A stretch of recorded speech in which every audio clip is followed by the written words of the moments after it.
ये मैथ की बहुत ही बेसिक जानकारी है। ये उन स्टूडेंट के लिए है जिन्हें प्लस और माइनस को जोड़ने में भी दिक्कत होती है। ठीक है, आज आप इस क्लास से सीखने वाले हो कि कैसे जोड़ते हैं और कैसे घटाते हैं। सबसे पहले आप इस नंबर लाइन को देखिए, संख्या रेखा को देखिए। सबसे बीच में जीरो होता है और इसके जो बाईं ओर होते हैं वो माइनस की संख्या होती है, दाईं ओर प्लस की संख्या होती है। प्लस वालों में आपको दिक्कत नहीं होगी, माइनस वाली संख्या ये इधर दे रखी है। अब सबसे पहले पता करते हैं कि माइनस में कौन छोटा और कौन बड़ा होता है। जैसे मैंने लिखा -1 और -3, इनमें से बड़ा कौन है?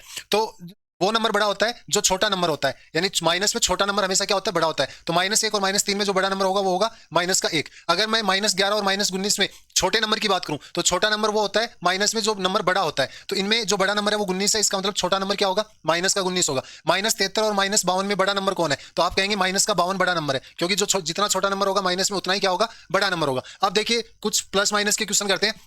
पहला है 8 में आपको जोड़ना है माइनस का 1। तो जब एक संख्या प्लस की हो और एक संख्या माइनस की हो तो आपको क्या करना है? दोनों को घटाना है। तो 8 में से 1 घटाएंगे, कितना आएगा? 7। अब ये देखना है कि निशान किसका आएगा, प्लस का आएगा या माइनस का। तो जो संख्या बड़ी होती है उसका निशान आता है, तो इसमें प्लस की संख्या बड़ी है तो इसके साथ प्लस का निशान आएगा। उसके बाद 9 में -4 को जोड़ना है, तो इन दोनों को आप क्या करोगे? एक माइनस की एक प्लस की है, तो दोनों को घटा दोगे, 9 में से 4 जाएगा, कितना बचेगा? 5 बचेगा। अब निशान किसका आएगा? प्लस का या माइनस का? तो बड़ी संख्या किसकी है? प्लस की, इसका मतलब निशान आएगा प्लस का। उसके बाद 3 में -8 को जोड़ना है, तो एक माइनस की है एक प्लस की है, दोनों को घटा देंगे, 8 में से 3 जाएगा, कितना बचेगा? 5। अब निशान किसका आएगा? तो बड़ी संख्या किसकी है? माइनस की है, तो निशान आएगा माइनस का, तो इसके साथ आ जाएगा माइनस का 5।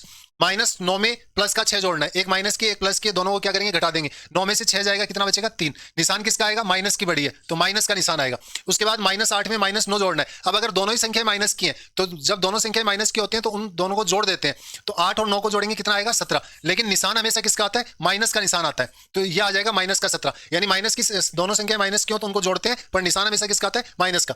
आगे देखिए, -5 में -7 जोड़ना है, दोनों माइनस की है तो दोनों को जोड़ देंगे, 7 और 5 12, पर निशान किसका आएगा? माइनस का आएगा। उसके बाद 8 में से अब घटाना है, अब जोड़ना नहीं है। 8 में से क्या घटाना है? माइनस का 9। तो आपको ये ध्यान में रखना है थोड़ा कि अगर माइनस और माइनस को आपस में गुणा करें तो ये प्लस बन जाता है। बस इतना याद रखना है, माइनस और माइनस को गुणा करें तो ये क्या बन जाता है? प्लस। तो सबसे पहले आप गुणा करेंगे, माइनस को माइनस से गुणा करेंगे, क्या आएगा? प्लस आएगा। तो ये आ जाएगा आपका 8 + 9, यानी कितना हो जाएगा? 17। ये प्लस का 9 हो गया, माइनस को माइनस से गुणा करेंगे प्लस, तो प्लस का 9 हो गया, तो 8 + 9 कितना हो गया? 17। ऐसे यहां करेंगे, माइनस को माइनस से गुणा करेंगे, प्लस का 8 हो जाएगा, तो 5 + 8 कितना हो जाएगा? 13। ठीक है, यहां पे देखिए फिर घटाना है, -9 में से -4 को घटाना है, तो माइनस को माइनस से गुणा करेंगे, क्या हो जाएगा? प्लस। तो माइनस का 9 प्लस का 4। अब एक संख्या माइनस की है एक प्लस की है, तो दोनों को घटा देंगे, तो 9 में से 4 जाएगा 5। निशान किसका आएगा? जो संख्या बड़ी है, तो माइनस की संख्या बड़ी है तो माइनस का। इसके बाद माइनस और माइनस को गुणा करेंगे तो प्लस, तो -5 में से आपको 4 जोड़ देंगे। अब दो, एक संख्या प्लस की एक माइनस की है, तो क्या आ जाएगा? माइनस का 1 आ जाएगा। ठीक है, तो आप इस प्रकार प्लस और माइनस कर सकते हो। अब ये कुछ क्वेश्चन है, आप मुझे कमेंट में करके बताइए इन सारों के जवाब क्या आने चाहिए, आप मुझे कमेंट में करके बताइए इनको।